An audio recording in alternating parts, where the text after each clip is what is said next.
இதுவரையிலே தமிழ்நாட்டில் நடைபெற்ற இடைத்தேர்தலுக்கும் இந்த தேர்தலுக்கும் மிகப்பெரிய வித்தியாசம் இருக்கிறது.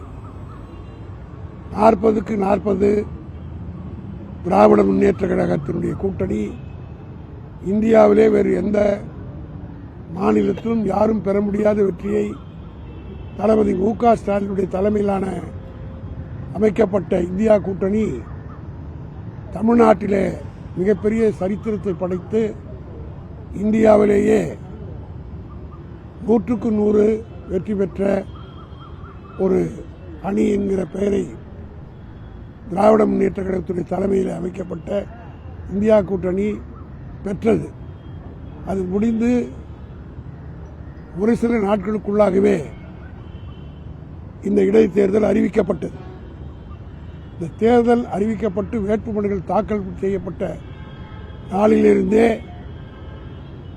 தமிழ்நாட்டு அரசுக்கு, தளபதி மு.க. ஸ்டாலினுடைய தலைமையில் இருக்கிற அரசுக்கு இதுவரையிலே இந்தியாவிலே வேறு எந்த ஆட்சிக்கும் இடைத்தேர்தல் நேரத்தில் வராத சேலஞ்ச் எல்லாம் தளபதி மு.க. ஸ்டாலினுக்கு ஏற்பட்டு, குறிப்பிட்டு சொல்ல வேண்டுமானால் விக்கிரவாண்டி தொகுதிக்கு மிக அருகாமையில் ஒட்டியதை போலவே இருக்கின்ற கள்ளக்குறிச்சியில் ஒரு சோக சம்பவம் நடைபெற்றது. அது மிகப்பெரிய பூதாரமாக இந்தியா ஒன்றியத்தில் இருக்கக்கூடிய அமைச்சர்களிலிருந்து இங்கே இருக்கக்கூடிய உள்ளூர் பாஜக தலைவர்களை ஆட்டம் போட்டு உதாகாரமாக்கி ஏதோ பிரளயமே ஏற்பட்டு விட்டதை போல அவருடைய மாநிலங்களில் நடைபெற்றதையெல்லாம் மறைத்துவிட்டு இங்கே மிகப்பெரிய நாடகத்தை நடத்தி இந்த இடைத்தேர்தலில் எப்படியாவது வெற்றி பெற்றுவிட வேண்டும், 40க்கு 40 வெற்றியை எப்படியாவது குலைத்து விட வேண்டும் என்ற திட்டத்தோடு செயல்பட்டார்கள்.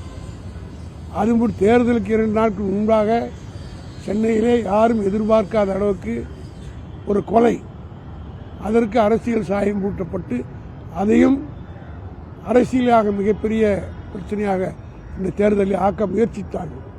இந்த 2 மிகப்பெரிய சேலஞ்சுக்கு மத்தியில் எங்கள் தலைவர் தளபதி மு.க. ஸ்டாலின் அவர்கள் அவருடைய நேர்மையான ஆட்சி, இந்த 3 ஆண்டு காலம் அவர் ஆட்சி நடத்தியதை மக்கள் ஏற்றுக்கொண்டு, யார் வந்தாலும் சரி, யார் எதிர்த்தாலும் சரி, யார் தூற்றினாலும் சரி, மக்களாகிய நாங்கள் இருக்கிறோம் உங்கள் மத்தியில் என்று நிரூபித்து காட்டிய, அதுவும் குறிப்பாக இந்த நேரத்தில் இவ்வளவு பெரிய மகத்தான வெற்றியை தேடிக் கொடுத்த விக்கிரவாண்டி மக்களுக்கு திராவிட முன்னேற்ற கழகம் வாழ்நாள் பூராவும் கடமைப்பட்டிருக்கிறது. ஏனென்றால் இந்தியாவிலே வேறு எந்த அரசியல் கட்சிக்கும் ஏற்படாத ஒரு சோதனை எங்களுக்கு ஏற்பட்டது.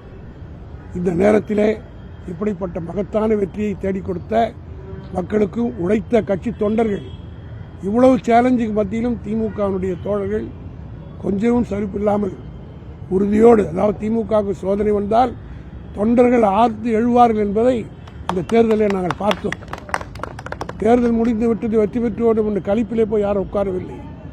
தலைவருக்கு ஒரு சோதனை வந்துவிட்டது என்று களத்திலே இறங்கி உயிரை வைத்து எவ்வளவோ தோற்று அதுவரையில் பேசாத இழிமொழிகளெல்லாம் சொன்னார்கள். 10,500 பேர் மக்கள் தான் கொண்ட ஒரு கூட்டம் இந்த நாட்டை ஆள்வதா என்று ஜாதியை எல்லாம் தூண்டிவிட்டு பேசியவர்கள் முகத்திலே கரியை பூசியிருக்கிறார்கள். இது தமிழ்நாட்டு அரசியலில் மிகப்பெரிய, அதாவது மக்கள் எப்பொழுதும் தெளிவாக வாக்களிக்கக்கூடியவர் நாங்கள் என்பதை நிரூபித்திருக்கிறார்கள்.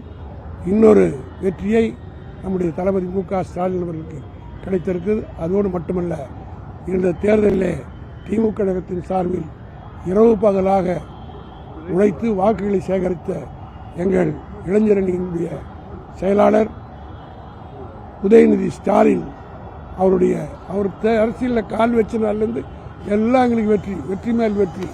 ஆகவே இந்த இன்னொரு வெற்றியும் அவர் கிடைத்திருக்கிறது. ஆகவே திமுகவினர் நாங்கள் மிகுந்த ஒரு ரிலீஃபோடு இருக்கிறோம். ஏன்னா இந்த 1 மாத காலமாக எங்கள் மன உடைச்சல் அந்த அளவுக்கு எல்லாம் சேர்ந்து கொடுத்தாங்க, எல்லோரும் கொடுத்தார்கள். பத்திரிகைகள், ஊடகங்கள், அரசியல்வாதிகள் எல்லோரும் கொடுத்தார்கள். அத்தனையும் தாங்கிக் கொண்டு உழைத்த அத்தனை தொண்டர்களுக்கும் அமைப்பு செயலாளர் நன்றி தெரிவித்துள்ளோம்.